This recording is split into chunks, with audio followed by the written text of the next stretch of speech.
From Tidal Health Group, this is Health Impressions, where we break down healthcare marketing strategies for consumer brands with industry experts. I'm your host, Bryan Cush. Jessica, I'm so excited to have this conversation. We probably should hit record 15 minutes ago, but I'd love you to just give a quick intro of yourself and kind of who you serve in this space. Yeah, thanks so much, Bryan. So my name is Jessica Walker, and I'm the founder and CEO of CareSherpa. To explain CareSherpa really kind of starts with my history. Prior to healthcare, I was in the hospitality space, so think hotels and guest experiences. That led me to Gallup and Press Ganey to look at sciences around how patients act as consumers, and then leveraging that into healthcare. Why I founded CareSherpa and the problem that we solve is that last mile where the patient as a consumer and their ability to go from interest to appointment, having that Sherpa or guide that guides them through that last mile and frankly helps them with the conversion, with the sales and the pipeline management. I love that. I mean, besides my own self-interest, that we are that preceding step that drives that inquiry. I think there's still such a massive education gap within healthcare, just understanding how much value is lost in that last mile if not done correctly. When you get approached with this topic, where do you start? Just starting to lay out the opportunity when it's just people are so bottom funnel, appointment, get it, drive that metric, and we're done. Yeah. Actually, I similar approach it from an education perspective. So before I meet with a partner, I love to do a mystery shop, and I will go through any of their digital front doors. I'll go through any call to action they have on their website, on social media, whatever the case may be, and we just test it to say, okay, if you're putting that signal out there and a consumer responds, how do you react? And that literally tells the story itself. So I'll give you a great stat. In our research, when I started CareSherpa, 79% of healthcare leads never convert. It's actually gotten worse. As we do these studies and these mystery shops, we continue to track it, and it's now 81%. So what happens today in healthcare is that we're treating this new patient journey as a transaction. We build it, of course they're going to come, right? So we turn on the phone lines, we turn on the ads, someone calls in, someone gets a referral, and we are not treating it as a sales process. It's more of they're going to come after, they want me.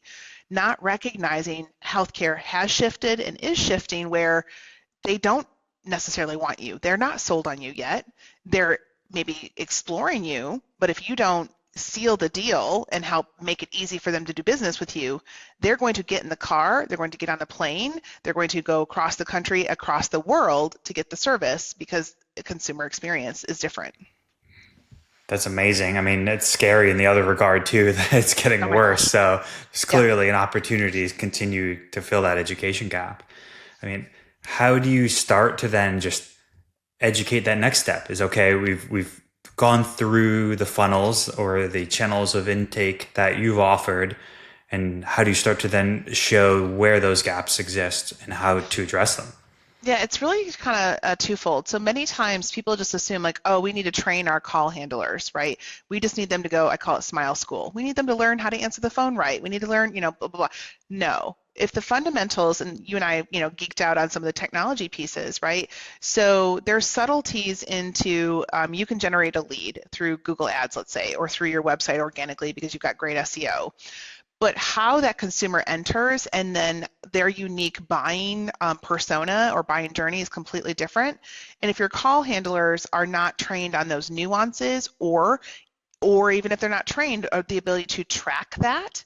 So for an example, somebody, again, not just demographics of your date of birth and what insurance you have, but, some of the factors of how they find you, what's most important to you.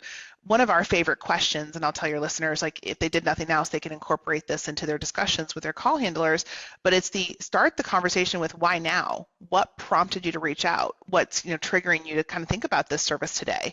That will tell you so much about where this consumer is in their buying journey and what their needs are, and then being able to pivot it from there. But then again, back to the technology, you need to track that so you can learn at scale.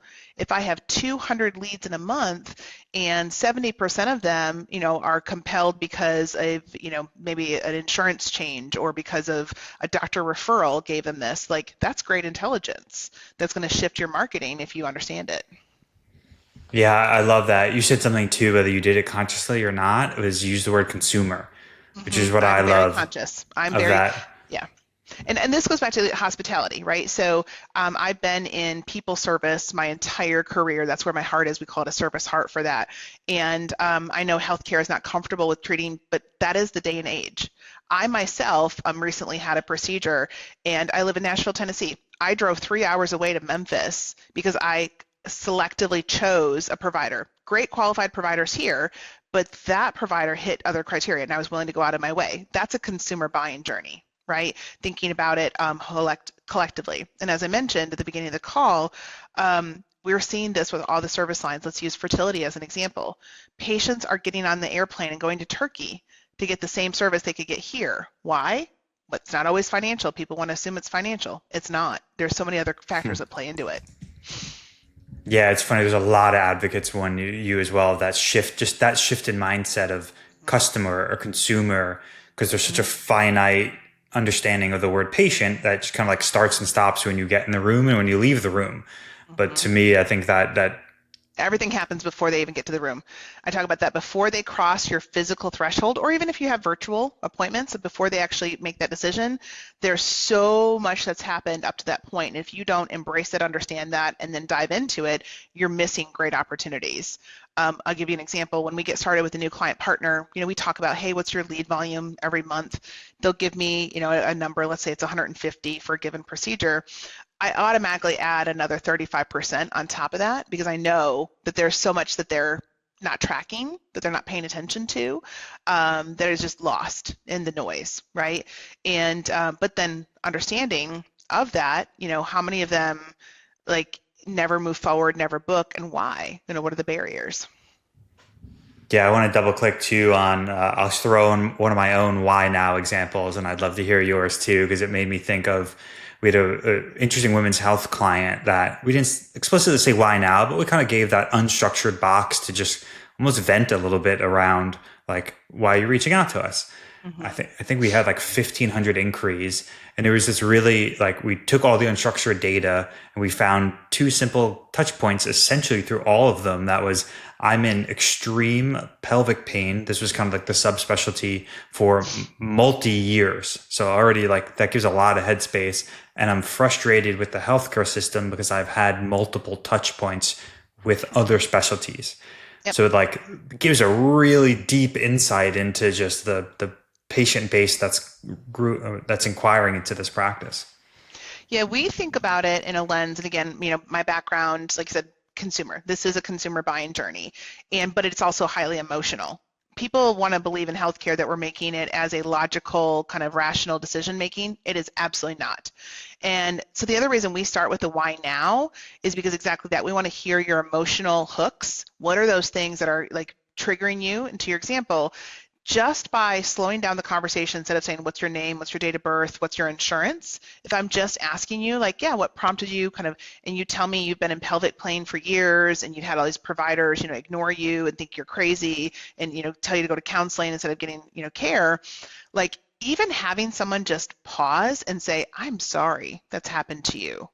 I'm sorry you're experiencing that. And then say in the next breath, I'm so glad you called us because I believe, that we will help you with the next step in your journey. What that simple conversation kind of game changer was, is it built trust, it built confidence, and I feel seen and I feel heard, right, as a consumer. And this goes back to the old adage, right? People remember how you made them feel, and that's a foundation. Before I can even get them to your clinic and have them come in for a consultation and talk about all of your clinical expertise, I have to make that first impression that makes it very clear that I can be trusted and that there's hope. If you meet with my provider, I'm not telling you that we're going to solve your medical issue, right? But there's hope, and that we have the ability, and then we can talk about your credentials. We can talk about your, why your clinic or your group is so great to serve them. But you got to start there with the treat them as a human, as a person. I'd love to, you've dropped this nugget a couple of times before too around uh, how common it is that people just reach out once after an inquiry. Mm-hmm.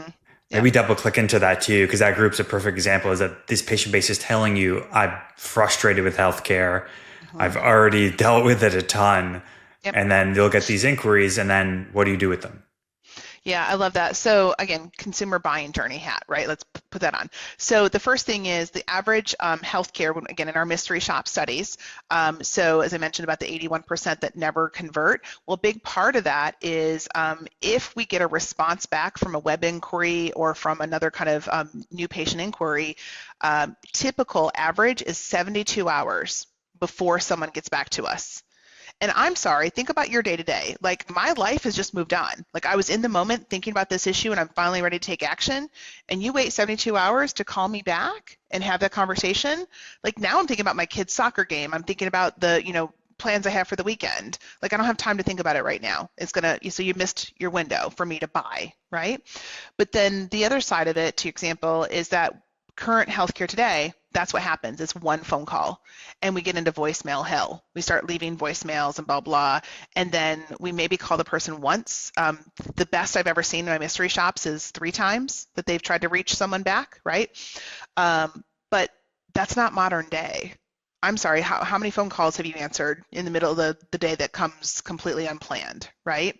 Now, if you text me, if you offer me live interaction, like that's way more consumer friendly.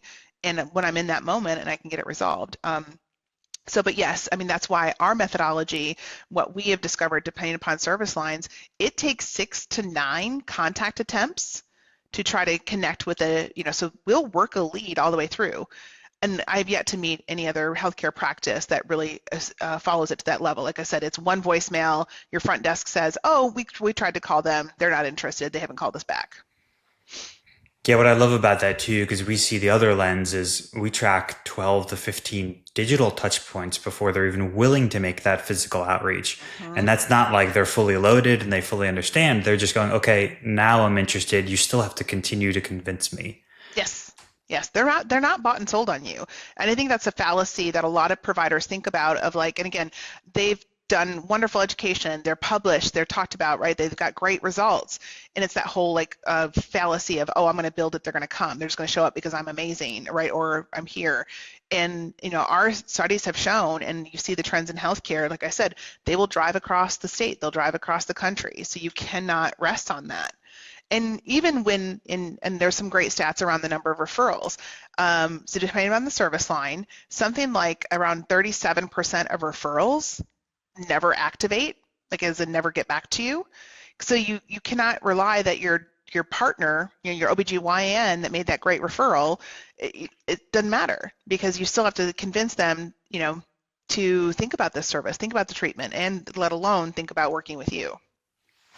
You have another great nugget I've heard you talk about too of this, like, once the patient just initially confirmed in the practice, like what to send them right away. Can you dig Yeah. into that a little? Yeah, so again, thinking about it from a consumer buying journey, right? That's the color of the whole thing. So we've done a great job. We've warmed you. We've got you excited. We call it a cheerleader call to come to your appointment, right?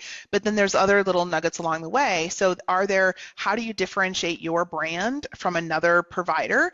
Because depending upon the service line, they may be shopping multiple providers before they decide to move forward, right? And so differentiation, like, are you thinking about them as a person? So we will send people guides on, hey, here's what to think about as you start to prepare for this procedure, or here's a proactive recovery guide, or hey, here's a caregiver guide to help you talk with your spouse or caregiver about what to expect with you going through this procedure. And in some service lines, like fertility as an example, we bring the caregiver or the partner into the conversation too, because we know that they will be an influence maker around whether or not you move forward, right? So then even when they come in and have the consult, we will follow up with we still call them a lead at that point because they haven't decided to commit to your procedure, right? We'll follow up within 2 hours after their first visit just to see how did it go? And that's going to be very predictive of whether or not you move forward, right? Or if there was an opportunity it didn't go well, we can do service recovery. So those are just little subtle touch points. So when we map out the full journey for a patient on their decision from first interest to first appointment to procedure table, we have multiple touch points throughout the way just to keep you warm, to keep the positive brand experience continuing, and frankly, just to provide great customer service. So that way you feel seen, heard, and like someone cares about you. What I love about that and just like can validate again in the digital experience is the same thing. We'll have a what to expect page on the website, and you can Mhm. literally see this journey where they're coming in and they'll hit learn about a condition, then they'll click and want to read the reviews, then they're going to want to learn about the providers, then they're going to learn about the approach and the treatment, and then they go to that what to expect page. And then they inquire, but it's not like they learned your entire approach in that experience. It's that, like you said, that Yep. reinforcement and continually Yep. showing them the experience. And I also like it too, again, if you we talk about active listening, right? Like when I'm talking to a patient as a consumer for that first impression, you're dialed in. And you may ask me a question of like, oh, does the doctor do so and so? And just validating your question, like, Bryan, that's a great question. You know what? He had a wonderful video on YouTube. I'm going to send it to you now. So after the call, you can see it. Again, subtle little thing that I'm listening to you and then I'm reinforcing like, oh, you're going to love Dr. Jones and here's a great video to show like he addresses this exact question. For some providers, those are kind of like private videos that we can send out just to, share we know someone's on their journey, right? Or a lot of times though, it's just stuff that's already out there, then just like cross-selling the patient to reinforce their decision making. Speaking of the private videos, you have this funny bat phone tip that I'd love for you to drop as well, which I absolutely loved. Well, I say in what context of like for the patient or for like the team itself. So Yeah, the patient. Like once you kind of confirm that you're now a new patient of the practice. yeah, and so we talk about some of these things, like some of the, again, how do you make it easy for your patients to do business with you, right? So by having a dedicated line that they can, again, part of that buying decision and having that, and we call it the bat phone because it's like the bat signal, right? Goes up, and we also work with practices to make sure that if we have a hot lead that we need to move forward, that we don't put them into voicemail hell. We don't put them into the IVR, right? Or get them directly to the nurse when there is a question that's appropriate. Because if you look at studies around why people get frustrated with the state of healthcare, that's it. They are the lower priority. So signals like a bat phone tell to that patient, you are a priority. Now, again, I'm not saying that every patient gets this, kind of like VIP concierge level support, but at certain stages in the journey, you sure as hell better make sure that they can, continue to move forward because that will delay their likelihood to, have the procedure.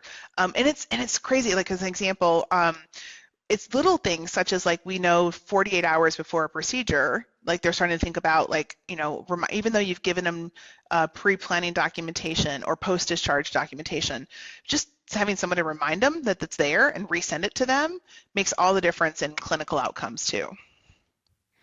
I'd love to shift gears a little bit because I think we're underrepresenting and probably only, I don't know, maybe half your value. It's like I feel like we've just talked to like what the industry will often look at is kind of like the one-time value. Mm-hmm. But how do you then like, okay, we're plugging all these gaps in, we'll just call it a Yeah. 7 day period. It's kind of like, okay, just like make sure you can handle these inquiries. You're treating them like customers. You're getting them on the books and you're getting that initial touch point.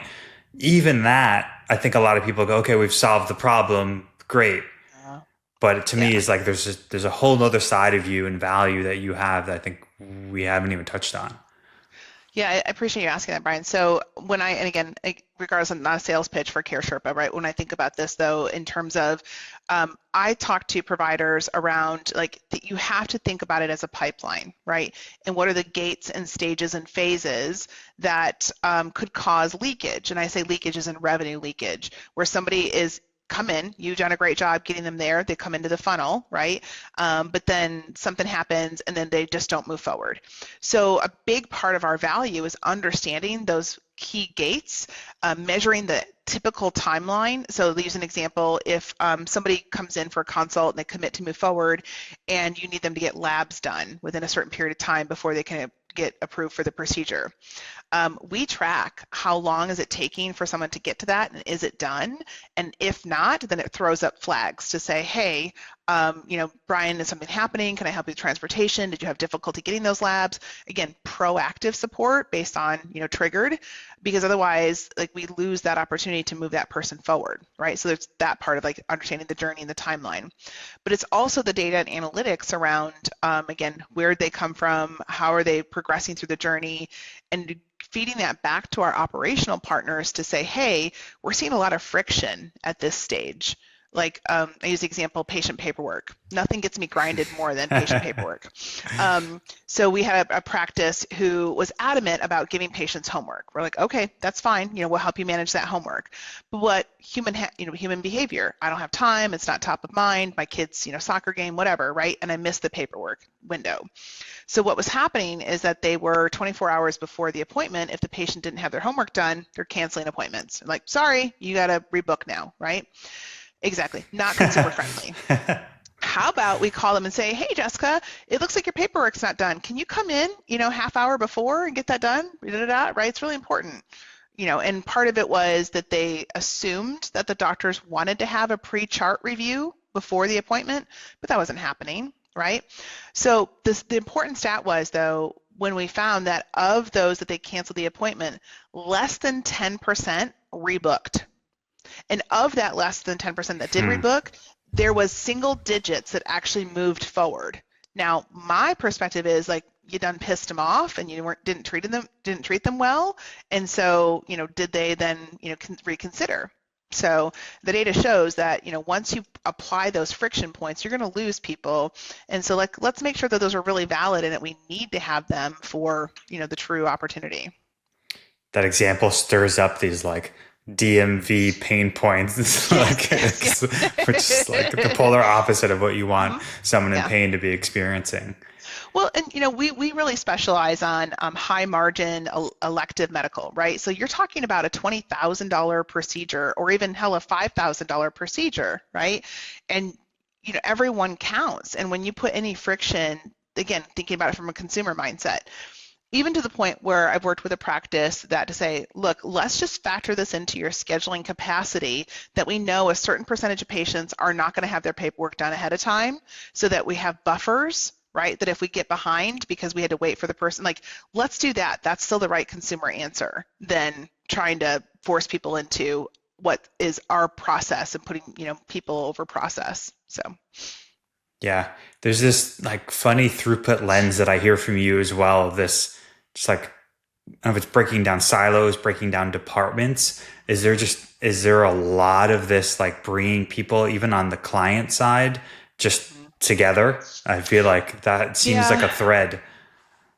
I'd say that it's more from a place of, and again, it's not malicious, it's not because somebody feels a certain way, they just have never had the data to recognize the impact of some of these decisions that we make, right?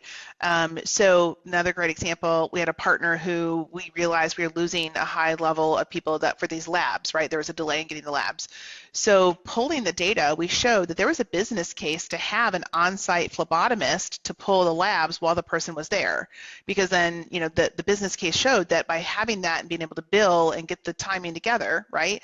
But again, without the data to show that, they just put it on this kind of like, this is the process.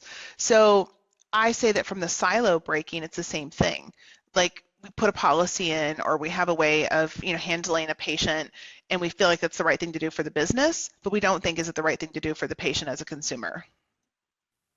Yeah, that is. I mean, it's so funny that the secondary and kind of tertiary effects of just continuing to lead with the consumer.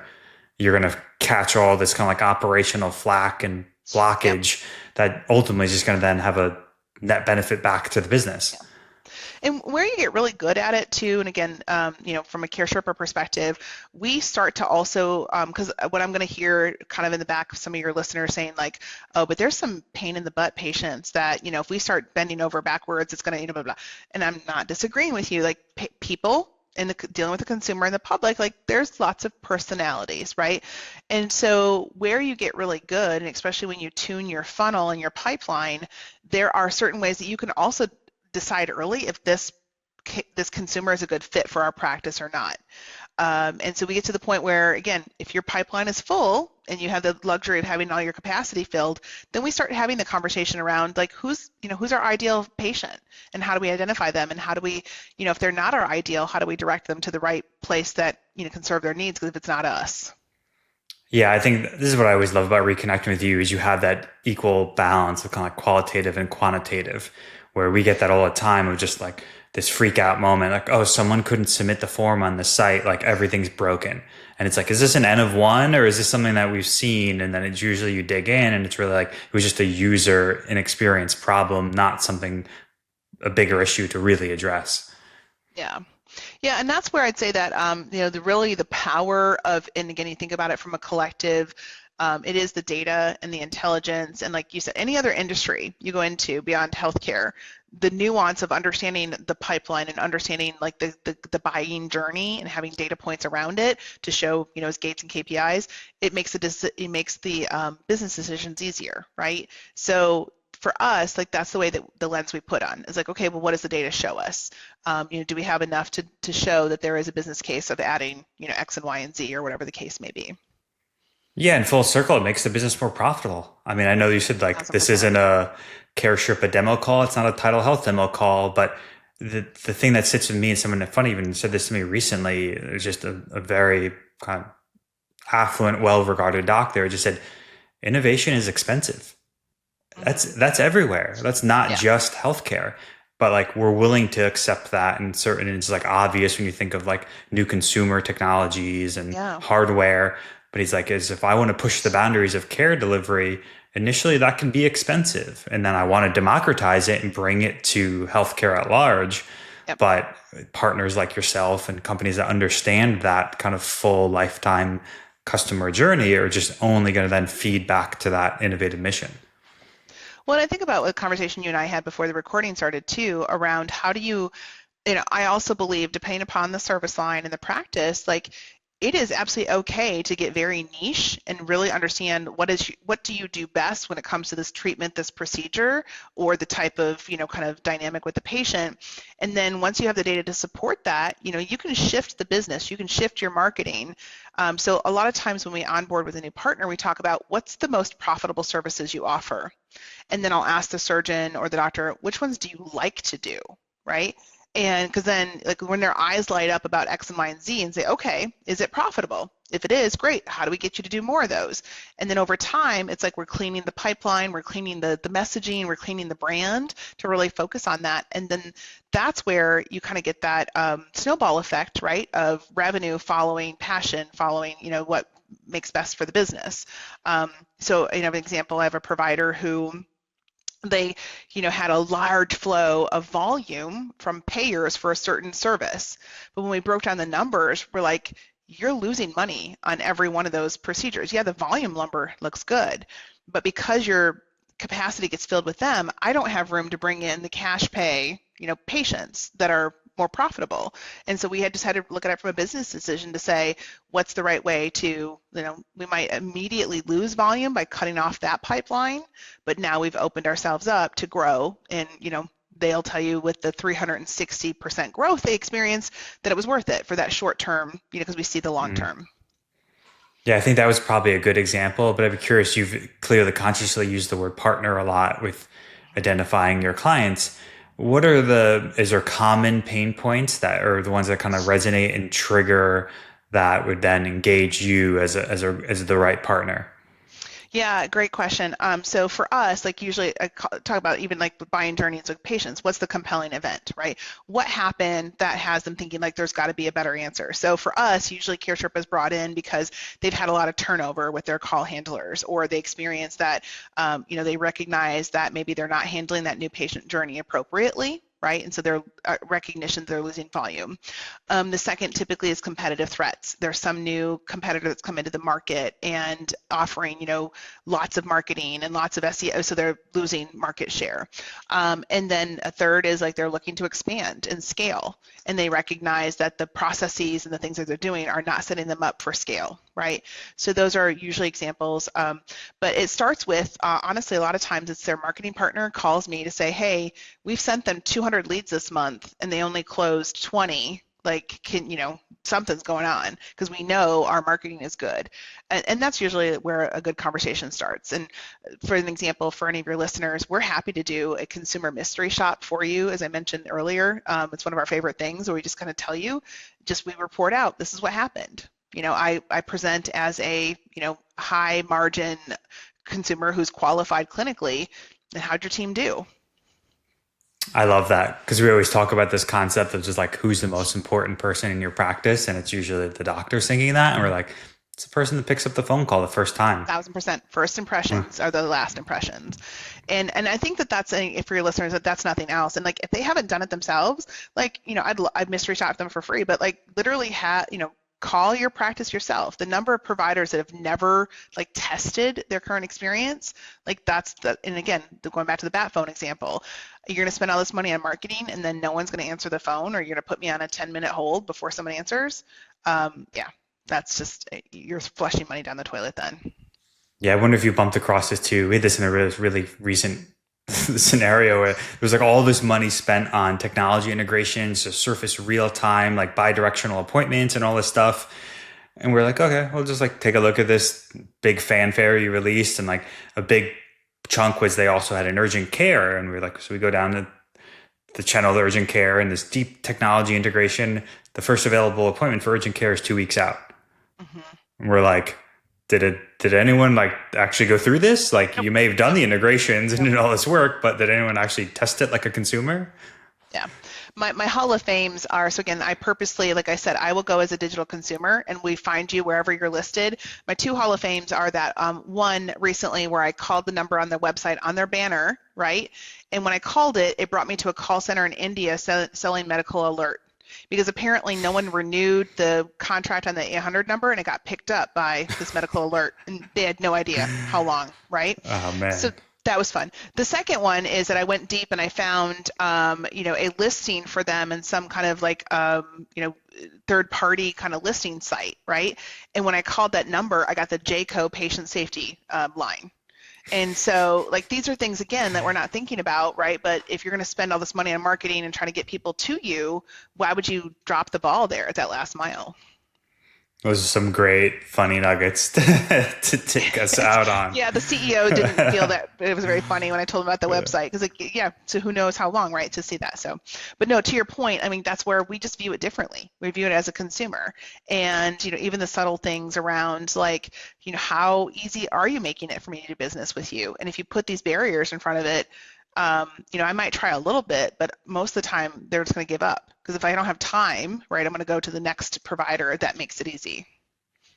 Yeah, I think we both have this kind of mutual understanding of it's like take a look at the opportunity loss lens. Like there's Hmm. so many times where we look at like, oh, our panel's not full, we're not at full utilization, like dump more money in marketing.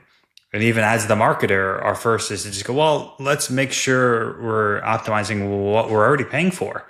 Like, Yes. why do we want to just keep shoving more money down a funnel that's leaky? Yep.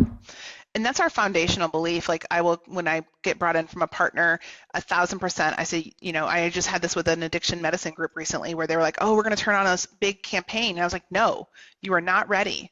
Because right now, I'll tell you, of the 500 leads you have a month, you're only getting 136 admissions. And that's because every time we call, I'm sitting on hold. I am not getting good answers. I'm not getting first impressions. Like there's money in what you already have before you go flush more down the toilet. I call it focusing on the non-sexy, boring stuff. It's like Yeah, it's everybody wants the basics. flashy campaign and Yep. throw the money, but it's just like, The silver bullet doesn't yeah, exist. Nope, nope, nope. yeah, Yeah, and that's it. It's like I'm all about innovation. Like now the hot new thing is like AI chatbots and AI kind of agents, call handlers. And again, I'm not saying there's wrong. We're actually going to be releasing a study here soon about a recent penetration testing we did for an AI-driven call handler experience. And just to kind of not bury the lead here, out of all the contact attempts, there was only 15% that actually made it through to the point of getting a consult booked from this AI agent. And yeah. they had no idea, right? And so, yeah, don't go chasing silver bullets and shiny balls and squirrel chasing until you know that you've got your basics down.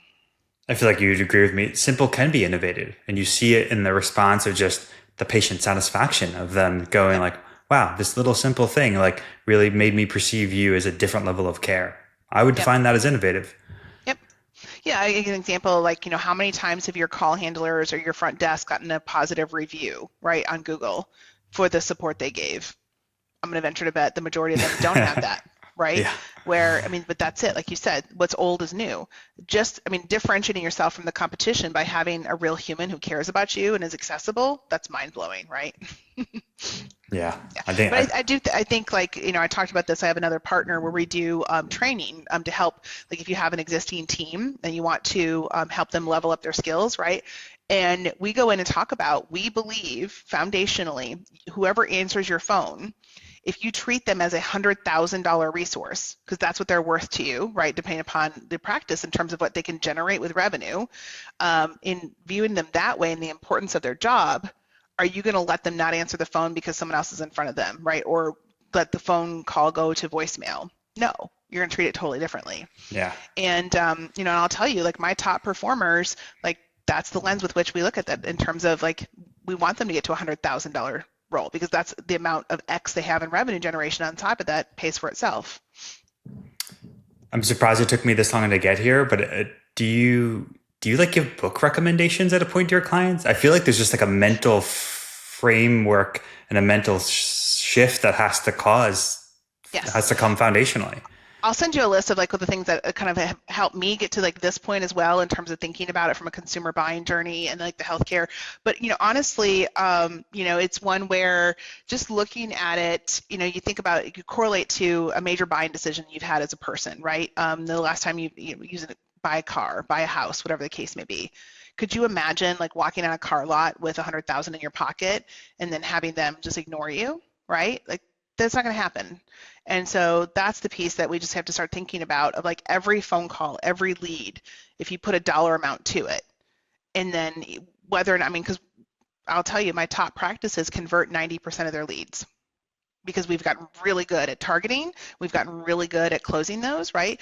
But today, probably most of the practices listening on this call have no idea what percentage of their leads they truly convert.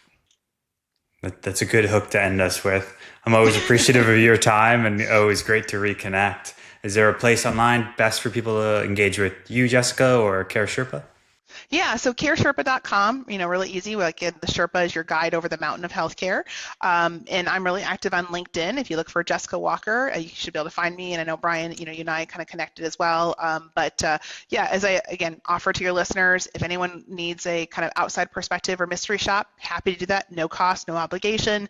It just gives you an insight and I can compare your performance to our benchmarks. And I'd be happy to share that with any of your listeners. Wonderful. I always love reconnecting with you, Jessica. I appreciate the time. All right, sir. Good to talk to you. Thank you. Thanks for listening to Health Impressions. Subscribe on your favorite podcast platform so you never miss an episode. Leave a review to help us improve and connect with us on social media. Keep exploring, learning, and pushing boundaries. Tune in again soon.